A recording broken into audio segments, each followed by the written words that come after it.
Buen día, mi nombre es Erika Gómez y el día de hoy vamos a hablar sobre el populismo del siglo XXI. Dentro de este video encontraremos los principios del populismo, hablaremos sobre qué es un populista, los antecedentes políticos y socioeconómicos del populismo, ascender al poder, políticas de un populista y consecuencias macroeconómicas del populismo. Entonces, ¿qué es un populista?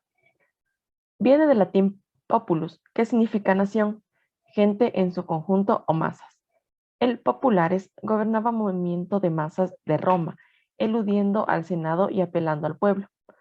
El populismo era conocido como una ideología débil, que significaba una pequeña parte de una agenda política y no fue característico de una posición determinada en el aspecto político. Debemos saber también que durante la primera década del siglo XXI se evidenció una crisis financiera en general que direccionó a una recesión económica importante, mientras que en la segunda década surgieron líderes políticos con un mensaje de defensa de la gente común contra jerarquías económicas y políticas. En este periodo renació el populismo en las economías desarrolladas de Europa. Esto significaba que este régimen se estaba expandiendo mucho más allá de los países latinoamericanos.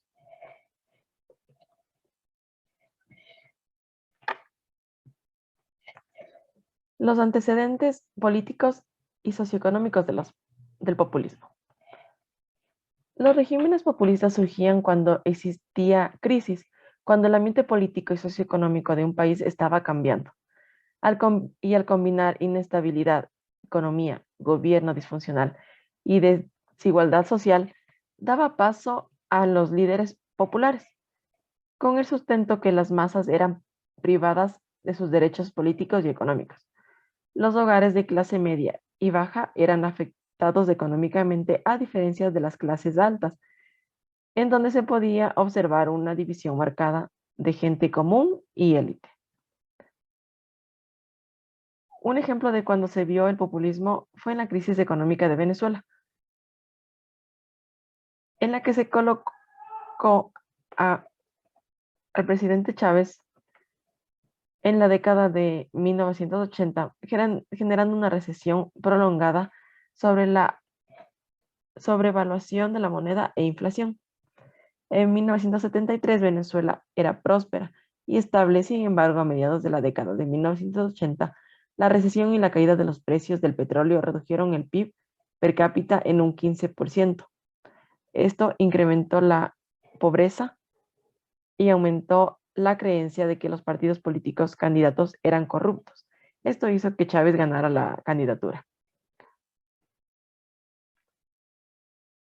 Las personas a las que un populista puede atraer necesitan percibir que sus intereses no están alineados con la élite.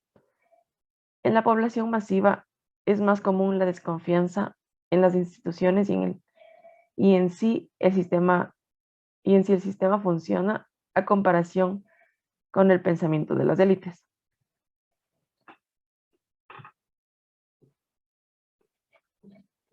Ascender al poder. Los populistas son conocidos por una política retórica que usan para obtener apoyo de su base, es decir, los populistas dividen a la sociedad en dos grupos que son análogos como homogéneos. Tenemos por una parte el pueblo sentido como puro y la élite percibida como corrupta. Los populistas rechazan el pluralismo, la legitimidad de diferentes opiniones en diferentes grupos. El grupo del pueblo eran los únicos con valores, entonces la guerra entre las dos clases se basa en quién tiene más valores, qué dinero o posiciones sociales. A pesar de que los populistas llegan de manera democrática al poder, su campaña se basa en la intimidación.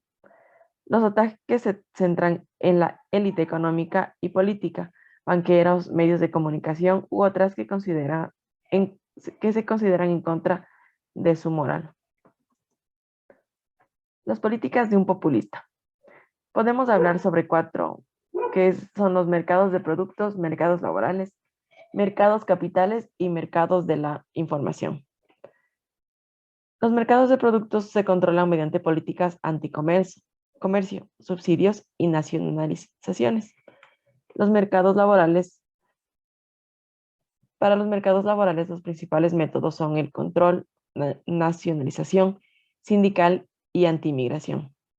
En los mercados capitales, los populistas intentaron controlar los mercados de capital para proteger su moneda y con esto financiar los gastos del gobierno. Las preocupaciones de los líderes populistas era la debilidad de la moneda y el control de la fuga de capitales. En el régimen de Hitler se aplicaron controles cambiarios para regular su moneda. Y dentro de los métodos de información tenemos que la información es un aspecto importante para los populistas. Los populistas son considerados como campeones del hombre común, por lo que su propaganda era muy importante.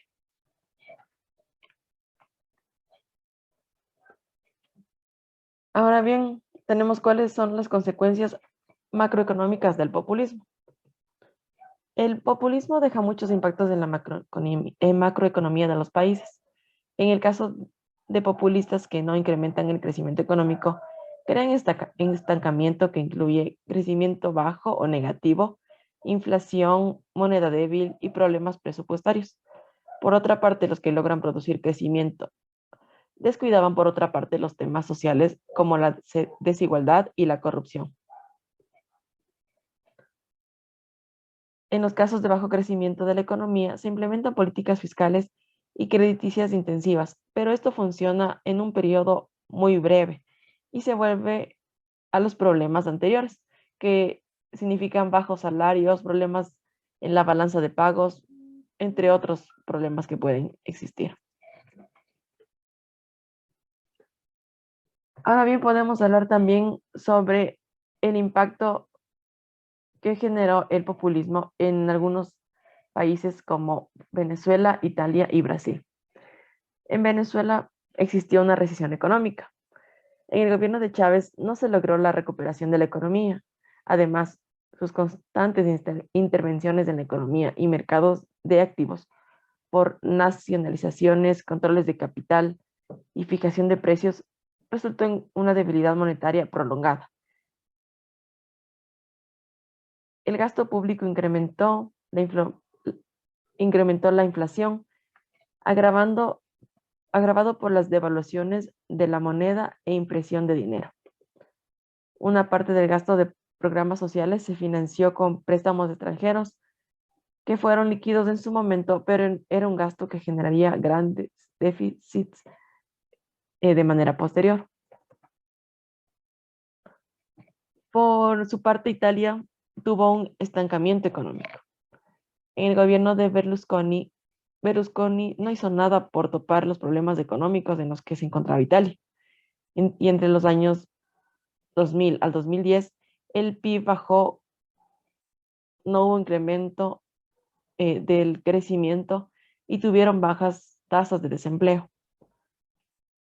En el ámbito empresarial, la productividad bajó un 5%, hubieron altos salarios, pero baja productividad. Por su parte, Brasil tuvo un crecimiento económico. Mientras Venezuela ingresaba a la peor crisis económica, Lula tuvo éxito en Brasil. Lula prometió una economía sin atacar a la posición del capital, ni retirar a Brasil de los acuerdos internacionales. A pesar de que su antecesor dejó una importante deuda pública, Lula tenía presupuestos con rentabilidad y pagó la totalidad de la deuda con el FMI. Y a pesar de que Brasil estaba entrando en crisis, las rápidas acciones garantizaron la economía del país. Una de sus opciones fue mantener el gasto público. A finales del año 2009, en comparación con el año 2010, Brasil creció en un 7.5%. Como conclusión, los regímenes políticos se crean bajo las ideologías de un grupo de personas y toman una forma para gobernar o un conjunto de normas para seguir de acuerdo a las reglas económicas, sociales, culturales y laborales. El populismo, por su parte, es una tendencia política que pretende a las clases comunes o populares o del pueblo. Este régimen tiene muy marcadas las clases sociales, lo popular y las élites, y tienen la creencia de que todo lo que tiene que ver con el populismo es del bien y las élites se encuentran en contra de la moral.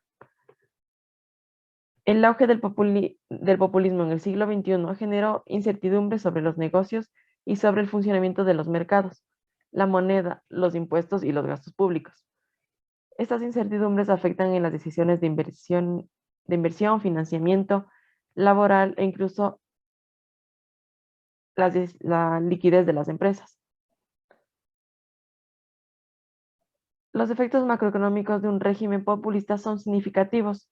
El uso intensivo de políticas fiscales y crediticias y sobrevaluar la moneda tiene un efecto de incremento en el crecimiento de la economía, pero por un periodo muy corto. Posteriormente, esto genera presiones macroeconómicas insostenibles, dando bajas de salarios y problemas en la balanza de pagos. Muchas gracias.